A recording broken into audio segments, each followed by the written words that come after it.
Next Friday on ITV, Coronation Street at 7:30, and at 8, Murder, She Wrote. Anybody who's ever stayed in that motel knows the windows don't lock. Dirty job, but somebody's got to do it. What can I do? Run for mayor. What? Now there's an idea. And Eddie's got an even better idea to make some easy money and coasting. That's next Friday on ITV. Next tonight, the South Bank Show takes a look at the film career of director Alan Parker.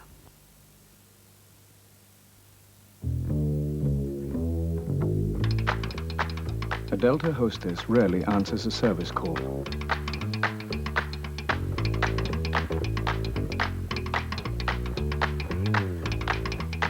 Because a Delta passenger rarely has to make one.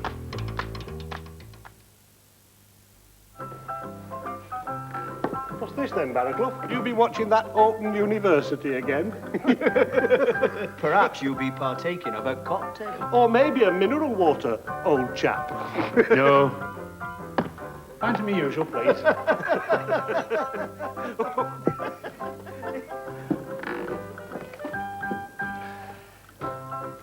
Been bothering me for weeks, was that table? John Smith's Yorkshire Bitter, for bookworms everywhere. I tried a dry drink from a nomad. It was a funny sort of brew. I tried slings in Singapore. They were dry, but nothing new. And Manhattans in Manhattan just simply wouldn't do. I'd thought that there was nothing left to try. When I stumbled on a club where the drink was quite exclusive and the clientele inside was certainly conducive, when I asked for something extra, I got this neat reply. The dry that you are looking for's martini extra dry. Change to Philips soft-tone light bulbs and feel the difference. Soft-tone from Philips Lighting. To keep going as long as Duracell, how many times would you expect to replace ordinary SP batteries? Twice? 3 times. In this continuous test, Duracell outlasts ordinary SP batteries by up to 6 times. So why settle for anything less? Duracell. No ordinary battery looks like it or lasts like it. They used to say that this old box had probably the best picture of all time. But we've got to do something about the sound. After all, my stuff's coming out in Nicam stereo. Come on, Animal, you've got them speakers. Put them down there. And you are in them other 2 behind. Don't relax, mate. Throw in this bass monster thing at the back as well. This is horrible. Who'd put something like that in their place? That's what I need. A Ferguson sound line. It's got 5 speakers in it already. That's a monster sound, isn't it, Animal? Even when I'm on it.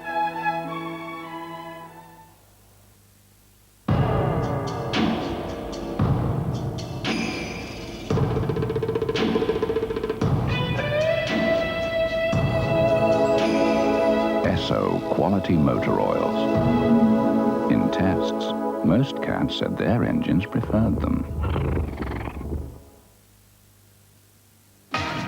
I'm hoping to save some lives tonight, and if you want to help, watch the AIDS update. Learn how to protect yourself, and the life you save could be your own. You're watching London Weekend Television, part of the ITV network. Tonight on the South Bank Show, Britain's very successful and controversial film director, Alan Parker.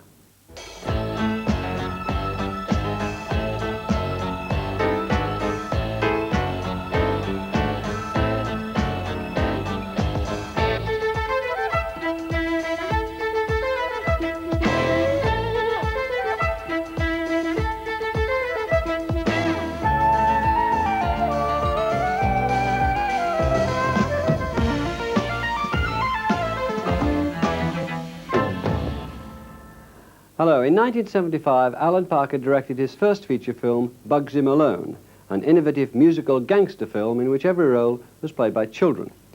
Since that time, Parker's made a string of highly successful films, including Midnight Express, Fame, Shoot the Moon, Birdie, and Mississippi Burning, all of which have not only gathered awards, but also made him one of the most bankable directors working in Hollywood today. His latest film, Come See the Paradise, which opens this month, deals with the story of a Japanese-American family living in Los Angeles who were forced into a desert internment camp after the Japanese invasion of Pearl Harbor in 1941. Like Midnight Express and Mississippi Burning, this film demonstrates Parker's fascination with controversial real-life events, and it's this interest which has led him into considerable controversy himself on several occasions. In Francis Dickinson's film, we go to the Cannes Film Festival for the opening of Come See the Paradise, as well as to Ireland, where Parker was at work on his next film, The Commitments, set in the Dublin rock music world. But the film begins with Parker returning to his childhood roots in Islington and his early career in London's advertising world. If you do a first left on Florence Street, and then first right again. First right here. God, it's horrible. And this down here, and it's just not this block. I remember I'm building that block.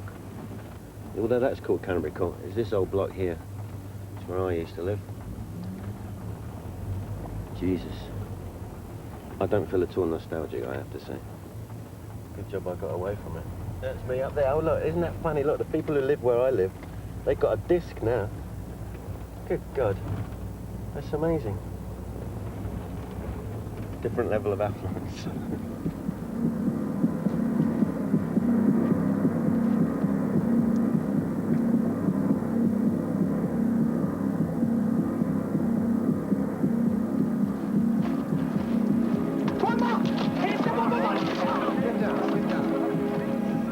Coming up here is what I used to call the Rex.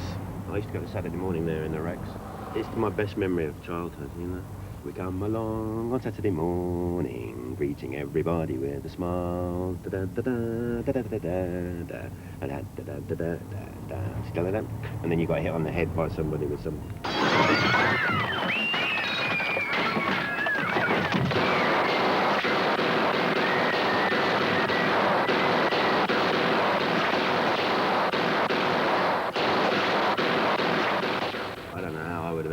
Been who I am without of coming from here. On the other hand, you know, a lot of people think that you carry it with you like, you know, some terrible baggage.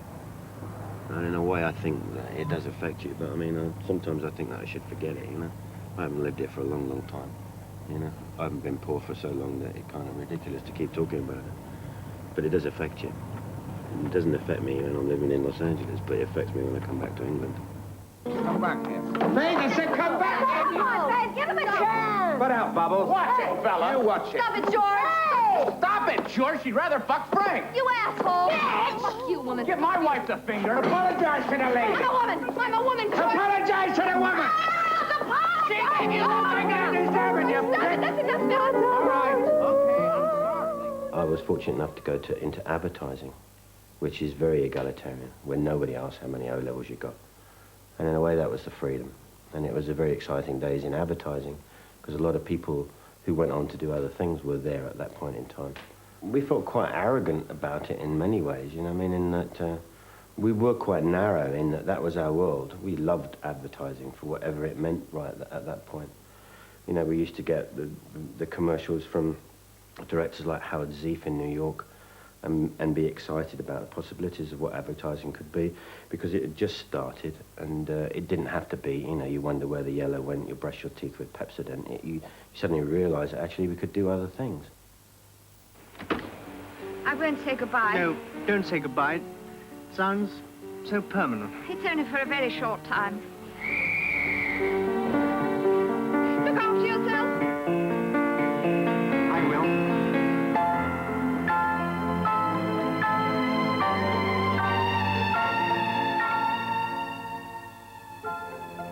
Bird's eye roast beef dinner for one.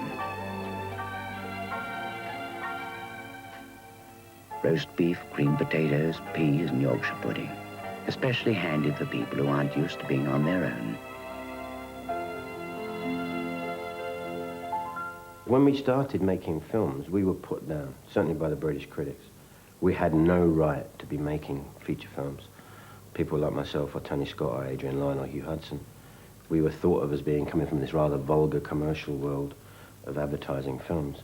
And we suffered from that in the early days, and probably still are, actually, although I think that people have finally realised that it was nonsense and they made a terrible mistake, because you did have filmmakers who, at that point in time, could not make films anywhere else. We're talking, you had a very depressed film industry, you know? And if you didn't get the old trainee director's course at Granada or at the BBC, where would you make films? And I didn't. And so I could, every week, turn over film. And I could take a different subject, and there were very, very many different subjects. Dash chair, really. She was a fine old ship. I didn't mention the old bit when I booked my passage. Oh, come off it, Sprat, old chap. Still, pity she went down before we finished dinner. Missed the liqueurs, what? Could have done with a drop myself. Yeah. I'm afraid I might have some rather bad news for some of you. Davis only had time to bring the port. That's my after-dinner tipple, but what about the rest of you? Well, I should say so, sir. Cockburns, is it? Cockburns. Oh, Cockburns. Very good. Oh, you mean Coburns? Yes, Special Reserve. Cockburns. After dinner, a bottle of port is really all you need. Coburn Special Reserve. A very fine bottle of port. Did anyone bring the petit four? What we were doing was actually making something that had to sell something. Also, the area where we're criticised, because they say that we sell a product as opposed to paying more attention to the content. But in a way, it made us more responsible when we went to that big world, which is the American film industry, which is the cinema.